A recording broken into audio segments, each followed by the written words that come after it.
Hello, je suis très contente de te retrouver dans cette nouvelle vidéo.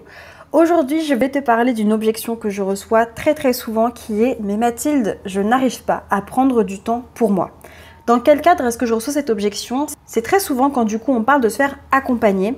Et en fait, à ce moment-là, très souvent, j'entends « J'arrive pas à me dégager du temps pour moi, prendre un accompagnement, c'est compliqué parce que du coup, j'ai pas vraiment le temps de m'engager. » Et aujourd'hui, j'ai vraiment envie de prendre le temps de te parler de ça parce que pour moi, c'est une objection un petit peu de surface et j'aimerais vraiment t'amener à aller creuser un petit peu derrière si tu fais partie de ces personnes qui se disent très souvent « Je n'ai pas la possibilité de prendre du temps pour moi ». Déjà, je vais très rapidement commencer par t'expliquer, ok, mais en fait, déjà, c'est quoi prendre du temps pour soi? Prendre du temps pour soi, ça peut aller de la plus petite chose. Je prends le temps d'aller faire une routine pour la peau, par exemple, ou alors je prends le temps juste de me laver les cheveux parce que me laver les cheveux, c'est quelque chose que j'aime faire, parce que ça me procure du bien-être ou parce que juste je dois le faire. Donc du coup, j'arrive à prendre du temps pour moi pour faire cette activité-là. Donc ça ne concerne que moi à ce moment-là. Quand je me lave les cheveux, ce sont mes cheveux que je lave, ok? Jusqu'à une des plus grandes choses qui peut être, ok, me faire accompagner, par exemple, sur des problématiques qui m'empêchent d'avancer dans ma vie. Par exemple, je n'ai pas confiance en moi, ça veut dire travailler sur soi. Donc on voit vraiment que le spectre finalement de prendre du temps pour soi, c'est un spectre qui est très large. Ça peut être de la plus petite activité à une des plus grosses, même si encore plus gros, hein. Voyager seul par exemple, c'est une belle activité aussi, où c'est prendre du temps juste pour soi, parce qu'on est seul. Le problème, en fait, ce n'est pas le temps. Le problème n'est pas le temps parce qu'au final, on a tous le même temps. Quand je fais quelque chose, c'est parce que finalement, je décide de prendre le temps pour faire cette chose-là. C'est parce que je veux consacrer du temps à cette activité. Donc ça relève d'une décision. Quand je ne prends pas le temps de lire un livre, c'est parce que je décide que le temps consacré à lire un livre n'est pas un temps que j'ai envie de consacrer à cette tâche. Mais ça relève de la décision en fait. C'est pas le temps en soi. Le temps, on a le même 24 heures dans une journée, donc tu choisis comment tu veux le dédier. Mais la façon du coup d'organiser son temps et de choisir finalement quelle activité je fais, ça relève d'un choix, ça relève d'une décision. Du coup, si le problème n'est pas le temps, c'est quoi le vrai problème? Le vrai problème, en fait, très souvent, c'est le sentiment de culpabilité vis-à-vis des autres. Parce que prendre du temps pour soi, on s'imagine qu'en prenant du temps pour soi, finalement, on ne va pas du coup prendre du temps pour les autres. Et qu'on est en train d'enlever quelque chose aux autres. Comme si, en prenant du temps pour moi, je privais quelqu'un de quelque chose. D'où le sentiment de culpabilité. Mais attends, tu te rends compte, si je prends du temps pour moi, si je me fais accompagner et que du coup je dédie 1 heure par semaine à me faire coacher, en fait, j'ai l'impression du coup que je suis égoïste.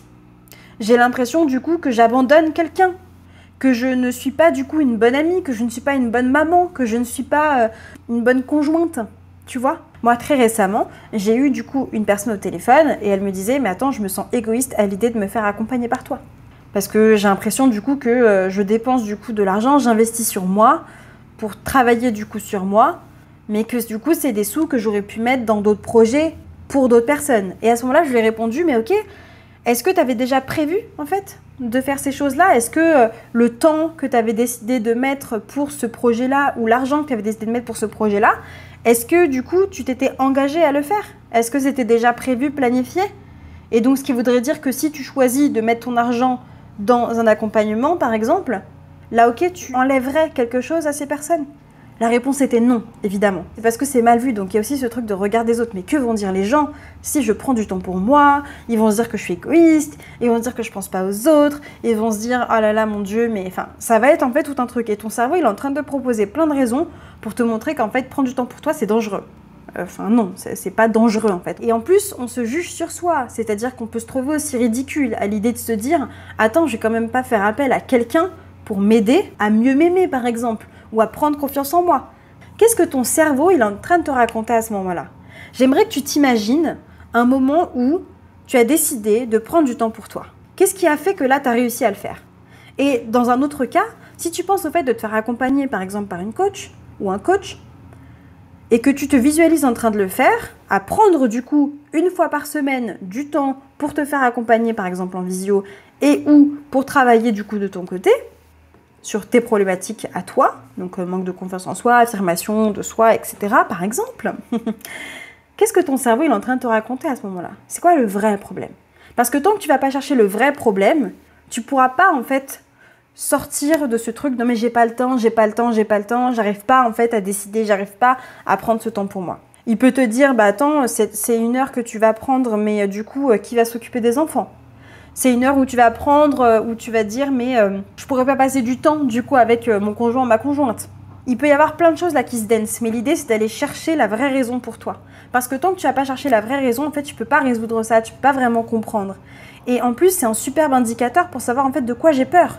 Parce que derrière, c'est des peurs, en fait. C'est pas une question de temps. Et c'est pas une question de je me culpabilise. C'est qu'il y a des peurs.